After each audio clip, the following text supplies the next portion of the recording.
The thing is with brothers, we had some game designs, and we ended up having arguments. Because people said to me, this is not how you are supposed to do games. But I was absolutely sure that this was going to be a really great game. No one could stop me. I felt so confident. Josef Fares is not your typical video game designer. Has actually a top Swedish film director by trade. However, back in 2011, Fares brought an idea for a video game concept to Starbreeze Studios, and the studio was well and truly convinced. Fares' first foray into the world of video games, launched earlier this week. Brothers, A Tale of Two Sons is a unique puzzle game, in which players control two boys, via each of the separate analog sticks on their X360 controller. The film director turned game director had some rather different and exciting ideas about how games should be made. I got the chance to make this prototype, and I think because I have a film background, I think when people have tried to make a game before coming from my background, they are not interested in games. He tells me they do not know what games are about. So for me, I was trying to do something different. I feel that games as a media is such an unexplored area. For me, I was coming from a different perspective. Take the language that the game's inhabitants speak. For example, it's a completely made-up mother tongue, and you are not provided with any subtitles at all. Essentially, you have no idea what the people in the game are saying to each other. The language was important for me. He notes, I mean, do not get me wrong. I appreciate games like Heavy Rain and The Walking Dead, but I think they are too close to movie experiences. For me, it was the interactivity that was important, and also how the player interprets the story. That's one of the reasons that the language is made up, he continues, so that you can put in your own thoughts and decide what they say. You can read the body language, how they talk, stuff like that is all for the player to be part of everything. Even the short cutscenes we have in the game. That's the main reason why it's a made-up language. This concept extends further. The game contains no text and no explanations, other than an initial hint about the controls. Throughout play you are forced to work out exactly what is going on, and what you are meant to be doing. That's important.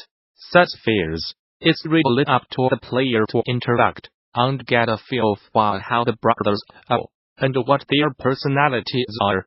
Now that the game is out, we are seeing that people are getting the story. You do not really understand anything that the characters say, yet you can kind of feel it.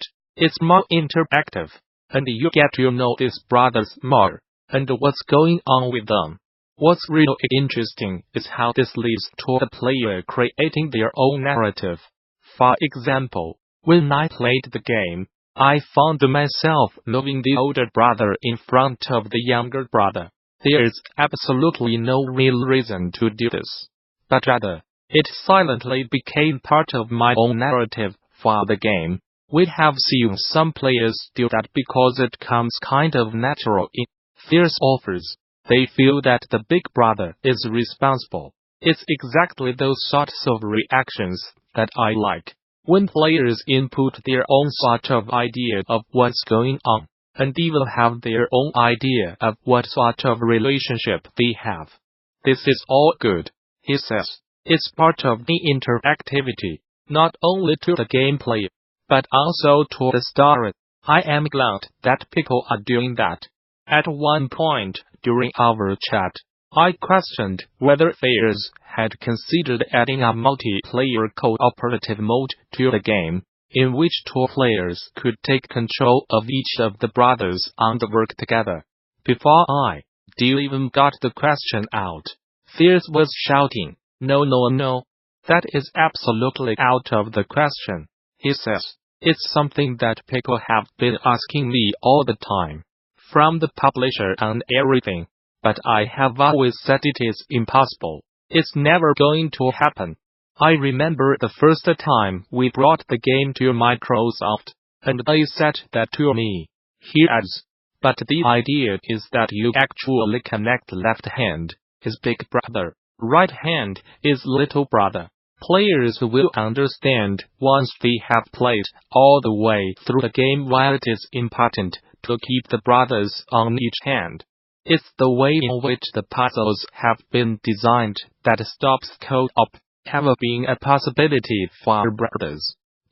Many of the puzzles are made so that it's actually more comfortable to control with one controller. He says, it's like tying your shoelaces. If you are going to tie it with someone else, it's going to feel strange. But when you tie it alone, you are more comfortable.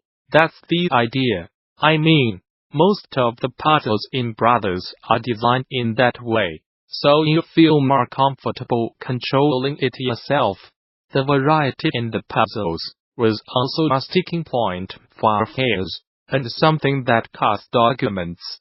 Coming from a film industry background, Fares found that many modern games extend the playtime by simply repeating the same old mechanics and set pieces over and over again. Variety in the game mechanics was extremely important. He tells me, one thing I get tired with in games is when they reuse the same mechanic all the time. The idea with Brothers was to change it all the time. Of course, that takes a lot of content to work, with code and animation and everything. But for me it was very important to keep the experience varied, instead of just reusing stuff. I know some people said the game is a bit short, but we could have easily made a game that's 8 hours long, and reused everything. But for me, it's a fairy tale experience, and you should experience something once only, and then not again. It sounds like this will not be Fares' only video game venture.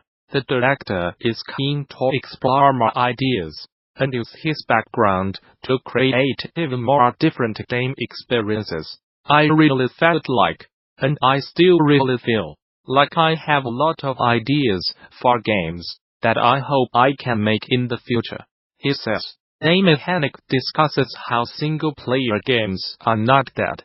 There's a growing concern among developers and players that single-player experiences might be left behind in favor of live games. But game designer VentureBeat Hennig discussed how that might be avoided during a recent interview with VentureBeat. Hennig is best known for her work on Legacy of Kain and the Uncharted games, where she developed and fleshed out characters layered and flawed. According to her, writing something that's simpler and more two-dimensional feels dated. When it comes to speculating about the future of single-player campaigns, with a linear story and an interesting cast of characters, Hennig is not worried. She writes off the single-player is dead notion and explains that they are just becoming harder to pitch. I do not think anybody would say single-player is dead. Look at the current crop of games. It's just a harder and harder proposition, she says. So why is it becoming more difficult? Time and expectations. According to Hennig, we used to make games in a year. Jak III we made in a year. Uncharted took 3, because we had to build the whole engine. She explains. Uncharted 2 and 3 both took 2 years each. That's unheard of anymore. 3 years is short. Right now you can already see that's a lot more expensive than it used to be. A lot of games are taking for around 5 years, sometimes more. Teams are bigger. The fidelity is higher. There is an apparent requirement, whether it's coming from publishers themselves, or players or whatever, that games have more features and are bigger. As Hennig has said before, she believes that if the FIRSTUNCHARTEDGAME were pitched today, it most likely would not be greenlit.